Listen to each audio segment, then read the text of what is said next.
Ich stehe still, obwohl alles brennt. Hab gelernt, mich zu halten, auch wenn man mich kennt. Du sagst Freiheit, brauch keinen Halt.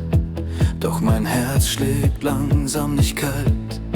Ich hab Mauern gebaut aus Vernunft, aus Angst, dass ich mich verliere.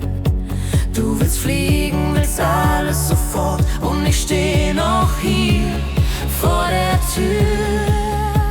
Ich will kein vielleicht, kein irgendwann.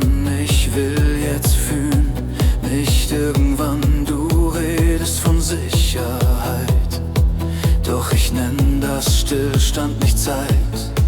Ich hab genug von halben Schritten, von leisen Worten, die nichts riskieren.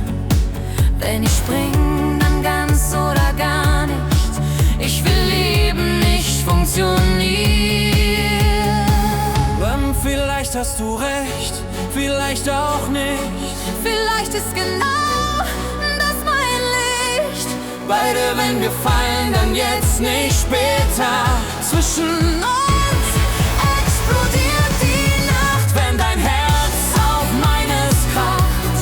Kein Zurück, kein Sicherheitsnetz, nur wir zwei, bis der Himmel reißt.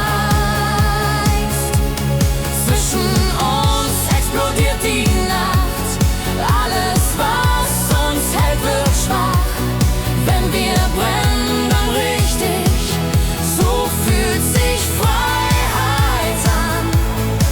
Mann, ich hab Angst, dich zu verlieren.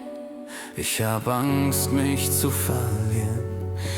Wenn ich bleib ich ganz. Dann spring mit mir ohne Plan. Letzter